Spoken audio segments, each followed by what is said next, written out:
Good morning, America. Brutal blast. The Arctic cold snap chilling Americans to the bone, digging out from a round of snow, wind chills in the negative numbers as holiday travelers are on track to set records, the best and worst times to leave home, plus who will see a white Christmas. Christmas market attack. The search for answers into why a driver plowed into a crowd in Germany. At least 5 people killed, hundreds more injured. We got outside and saw the car rampage over the hallway, took everything with him.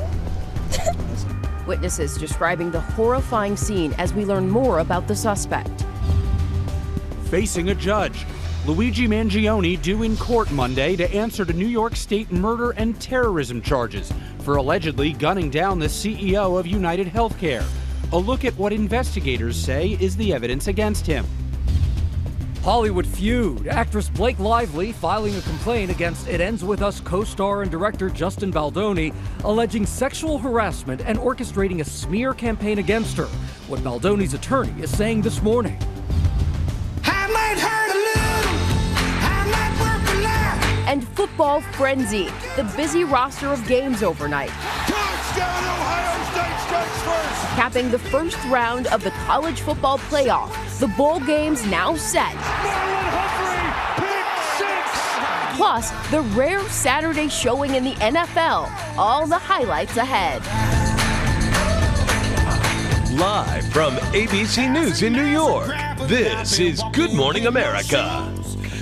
Something with this song makes me want to run. I know. Yeah. You were beating the desk like it was a drum. Yeah. Good morning, America. Happy Sunday. Oh, thanks, guys. 3 more days, 3 more shopping days left until Christmas and Hanukkah, Kwanzaa. We have got the last-minute gift ideas that you need to end the procrastination. Fingers crossed, and a look at return rules just in case. Yeah, you'll need those. Also, just ahead, Dr. Sutton's going to join us to break down the big news about a potential new use for the weight loss drug Zepbound. It's absolutely fascinating, but we do begin here with the weather and the travel picture. Another record-breaking holiday expected as more than 100 million Americans hit the airports and take to the highways. And as we head into this holiday week, Americans in the East are waking up to those frigid temperatures outside. Let's start with Samara Theodore with more on this cold snap. And Samara, layer up. Gio, it is brutal out there. Look at some of these numbers. Now, as we head through the morning, places that are normally cold are under cold weather advisories, feeling like -2 in Scranton, Boston, 5 below zero, -12 in Rome. Now, the wind chills will kind of perk up a little bit tomorrow, but it's still cold when we really think about it. 2 degrees in Boston for Monday morning for those of you still headed to work. So get ready for that. That chill also sitting in the south. Now, let's talk about travel. There's a storm system moving into the Great Lakes. This is 4:30 p.m. You're wrapping up work. Maybe you're hitting the road early on I-94 from Chicago to Detroit. You'll be dealing with a bit of a wintry mix. And for those on Tuesday morning traveling Christmas Eve, be prepared for snow along I-80, I-90, as well as I-87. We could see up to a dusting, maybe even locally 6 inches of snow in upstate New York. That's a look at the forecast. Janae, back to you. Oh, man, Samara, thank you for that. Those temperatures are so cold. Meanwhile, the TSA expects to screen 40 million passengers nationwide, with 4 million traveling through Atlanta's airport, the very busiest in the whole world, by January 2nd. That's where ABC's Faith Abube is right now. Faith, we can see how busy it is behind you. Good morning.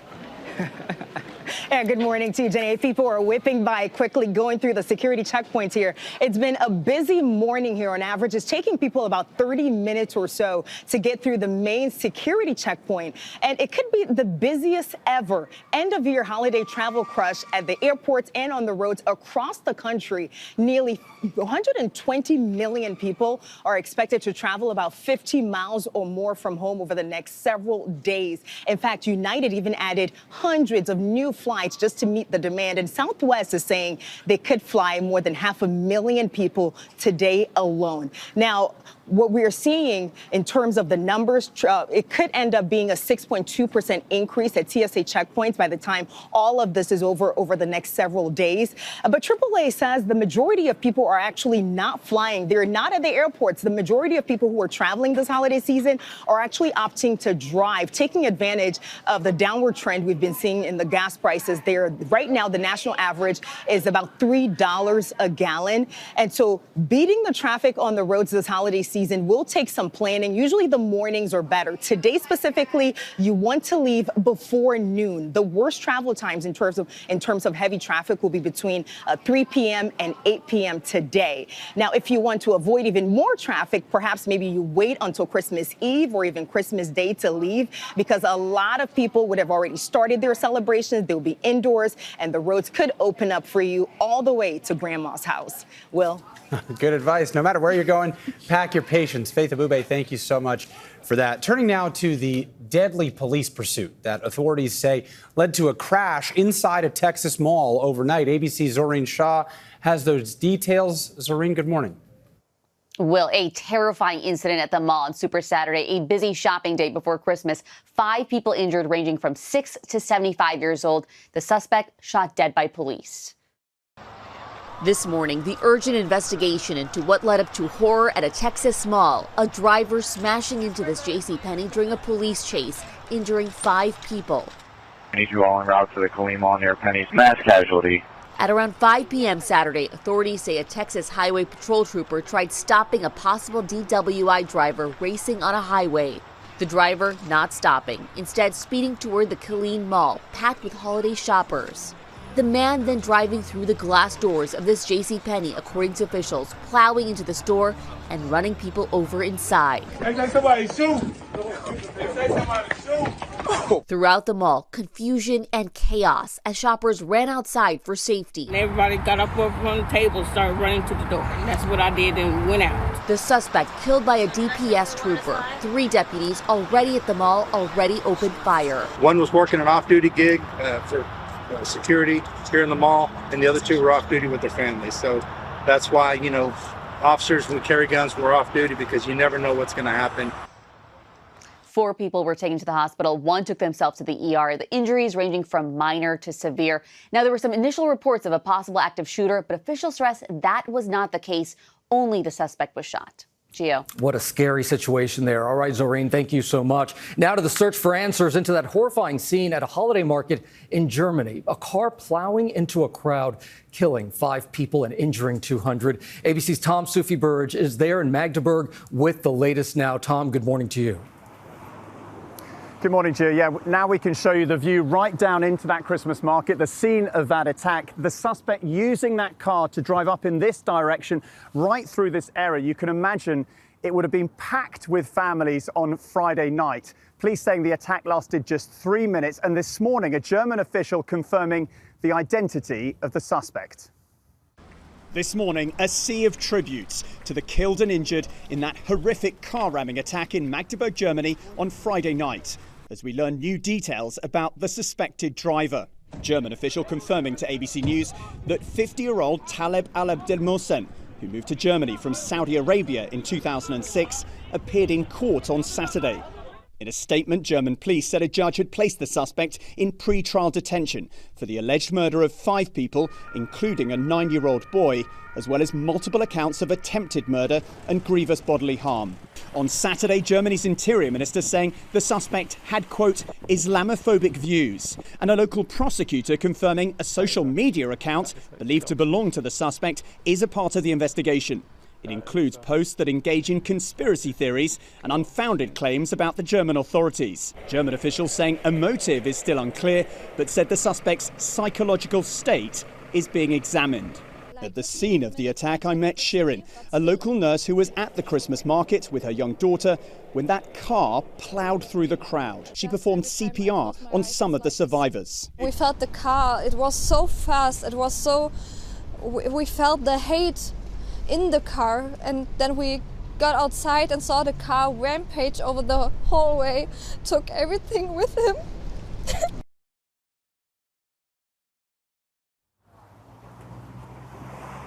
Brave Shireen there. Guys, there was a memorial service late last night. The atmosphere around this area is still raw, a sense of utter disbelief. 40 of the 200 people injured are said to be in a critical condition. Janae?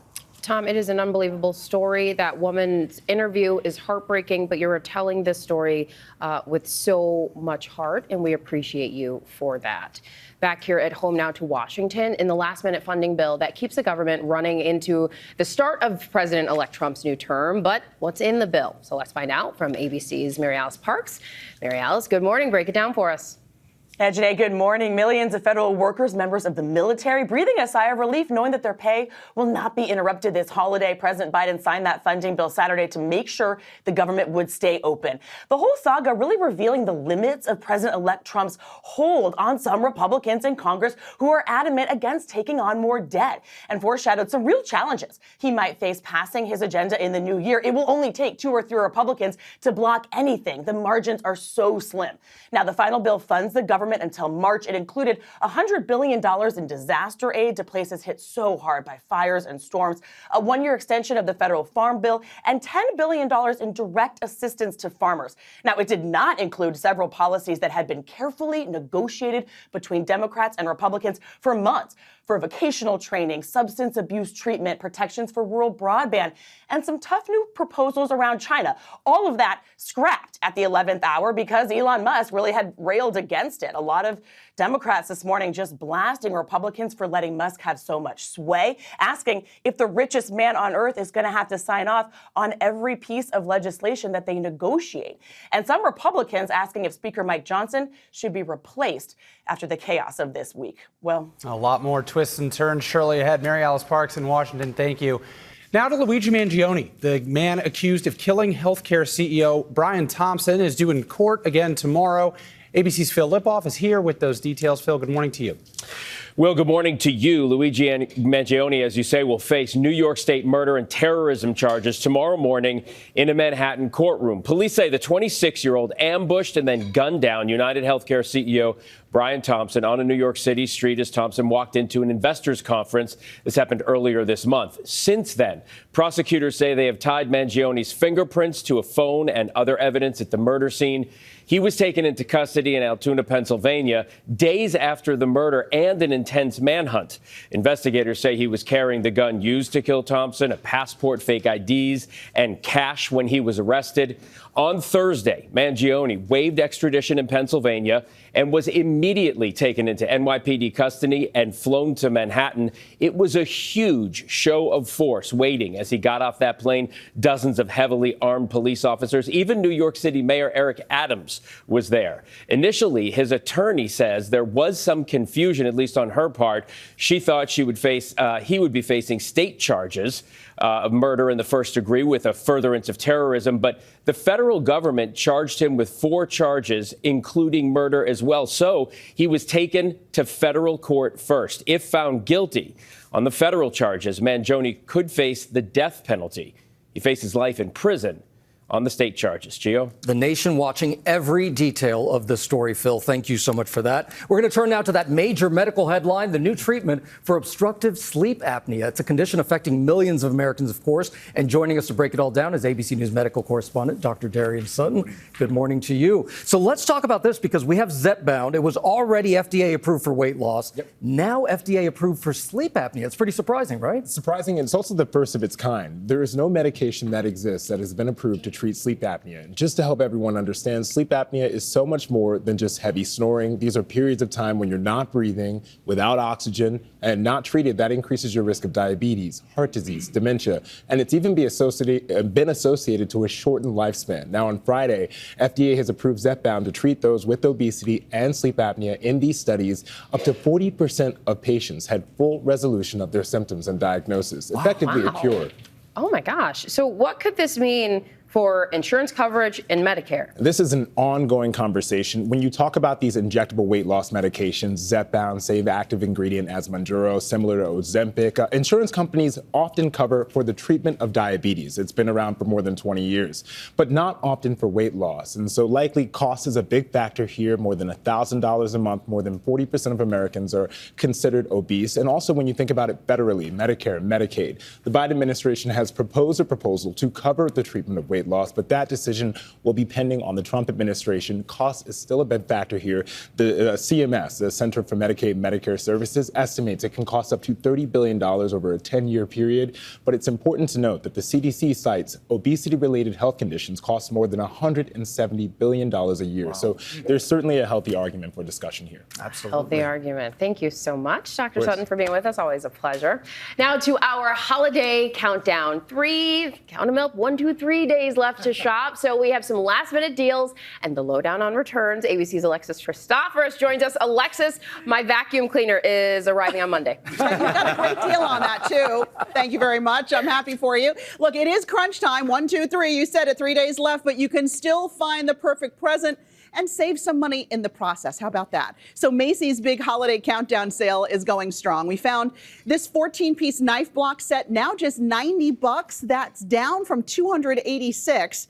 Best Buy has last-minute doorbusters like Apple's 10th-generation iPad, now back near its all-time low price of $279. So you save $70 and you get 3 months of Apple Music and Apple TV Plus for free.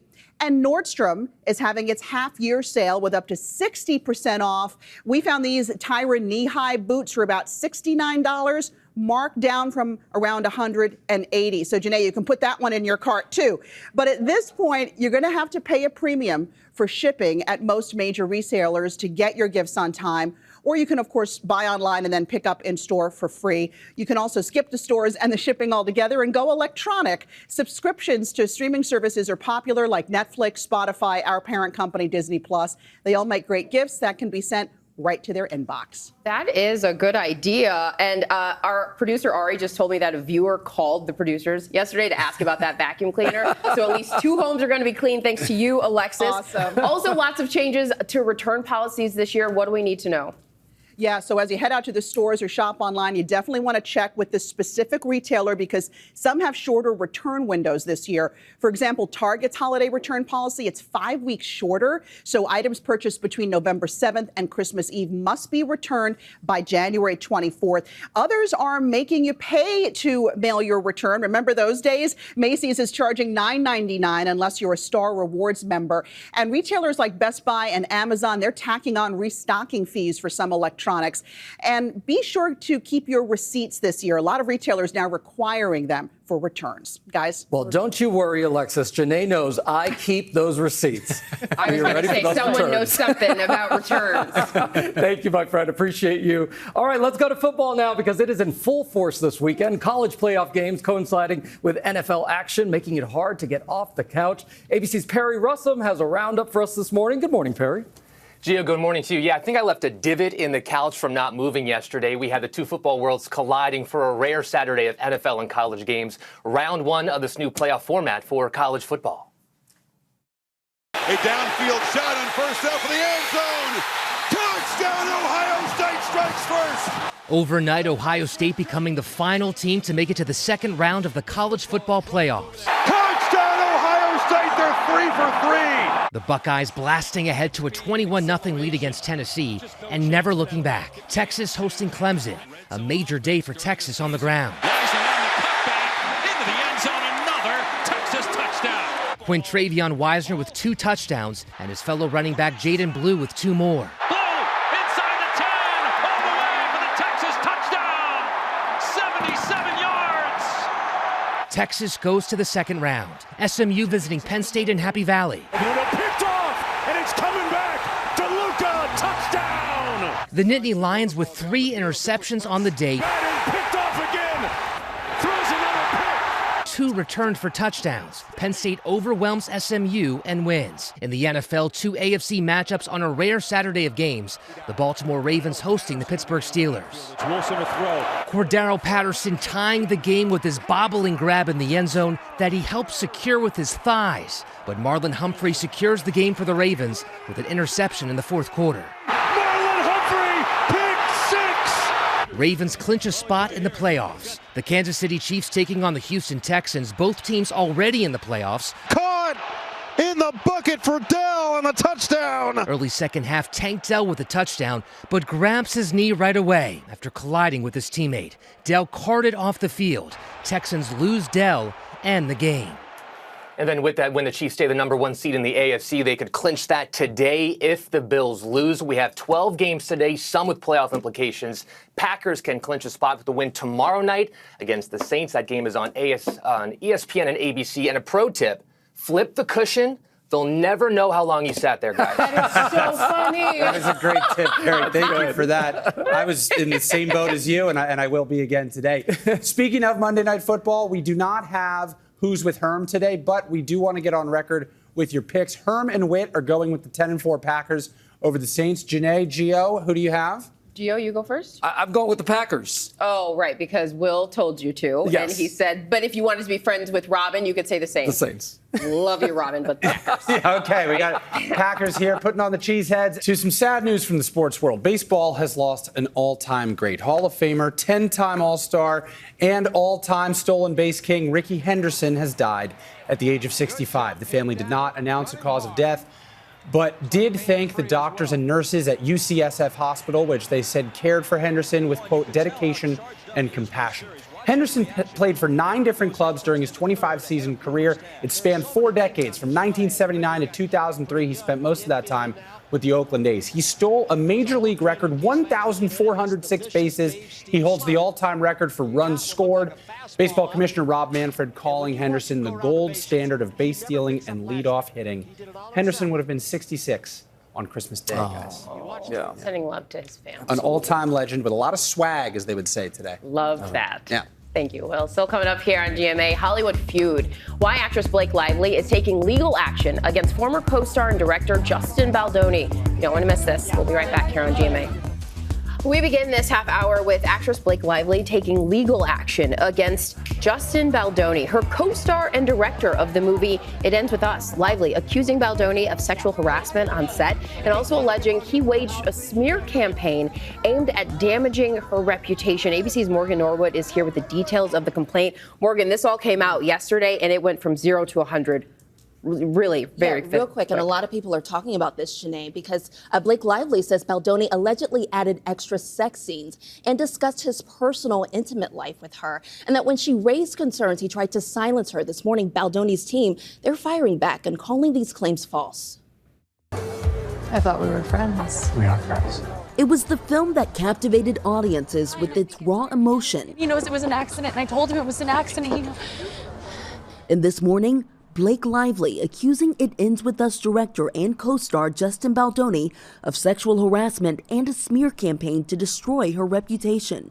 According to the complaint filed with the California Civil Rights Department, Baldoni and a producer engaged in inappropriate behavior on set, prompting Lively and her husband, megastar and Deadpool actor Ryan Reynolds, to confront them in a meeting with their list of complaints. When's the party? Lively rose to fame as the star of the teen hit drama Gossip Girl, and has since starred in major films including Sisterhood of the Traveling Pants, built businesses outside of entertainment, including launching lifestyle brands. The complaint alleging an elaborate scheme by Baldoni and his team to taint Lively's reputation if she went public with her on-set claims, and alleging that Baldoni further consulted a crisis management expert who, according to the complaint, wrote back, "We can bury anyone." I want a divorce. The movie, centered around themes of domestic violence, grossed close to $350 million worldwide.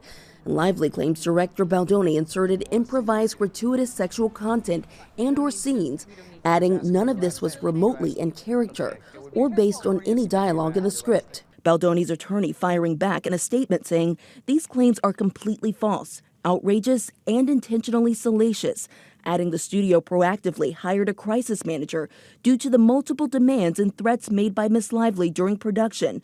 Threats they say included not showing up to set and threatening not to promote the film. Now that Blake Lively has filed this complaint, the defendants named in it will have to respond, and then we'll have discovery, other arguments made to see whether this case goes to some form of a trial or if it's settled before that. Yeah, we'll see what happens there. But Baldoni's legal team also claims that Lively hired her own PR team to spread false stories about him even before the marketing began for the film, prompting their decision to bring in their own crisis manager. Now, while this complaint hasn't reached court yet, it could mean that an impending lawsuit is on the way. Wow, the details of this are just incredible. They really are. There's a lot more to come here, too. Morgan, thank you so much. We'll be right back. Santa. killed him. Did not. And he's not Santa. Well, he was. One of Janae's favorite movies. It's been a Christmas tradition for 30 years now. Disney's The Santa Claus. It never gets old. You know that. The heartwarming Christmas comedy will actually air tonight, right here on ABC at 8 p.m. Eastern. You'll be watching. Feel like a kid again and tune in. Oh, so good. Man. Do you guys have a favorite holiday movie? For me, it's definitely The Holiday. Have you seen it? Cameron Diaz, Jude Law. Yeah, You know Kate that Winslet. cottage doesn't exist in real life? Oh, really? Yeah, I'm sorry. I love a Will Reed fun fact. It's probably Man, why annoying, do you know-it-all. that? He's the king of Jude trivia. Law just did an interview. I saw him say it. I like Home Alone, personally. Oh, Home Alone come 2, on. Lost So in New York. That's a great one as well. Weather now, I think. Tomorrow, what's your favorite? Four Christmases, Vince Vaughn and Reese Witherspoon. Oh, and Tim can't go McGraw. wrong. All right, let's talk weather. Speaking of Christmas, it's looking real Christmassy out in Boston. Look at this, to be a kid again, riding through the snow, sledding through the snow, absolutely lovely there. They may get a really good shot at a white Christmas as well. So here's the probability. Where you're seeing hot pink, that is likely. Where we have the white, it's possible. Remember, we need an inch of snow on the ground. And correction, yesterday I said 6 a.m. It's by 7 a.m. on Christmas Day to count as a white Christmas. Places like upstate New York and Pennsylvania have a good shot at that. And out west, farther north, in places like Idaho as well. Now, temperatures, it will be pretty chilly in the Northeast on Christmas Day. Not as cold as this weekend, so we are warming up a bit, but 37 in New York, 46 in D.C. A lot of heat, though, or warmer, should I say, in the central part of the country. This is a note to you, our viewers. It's when I was telling you that a viewer called our producers to ask about the vacuum cleaner, or when you're sending us messages on Instagram, you are a part of the conversation. It is fun. You're engaging with us, and we are so thankful to you for that, not only this holiday season, but all year round. Yeah, and that's why we just don't take it for granted that you let us into your homes every single morning and you spend that really precious time with us. And we hope you're feeling the love and gratitude from all of us here at GMA this holiday. All right. Happy holidays. Happy holidays. Oh, such a We good have year. no one telling us Thank what you. to do. Thank you. I know they're all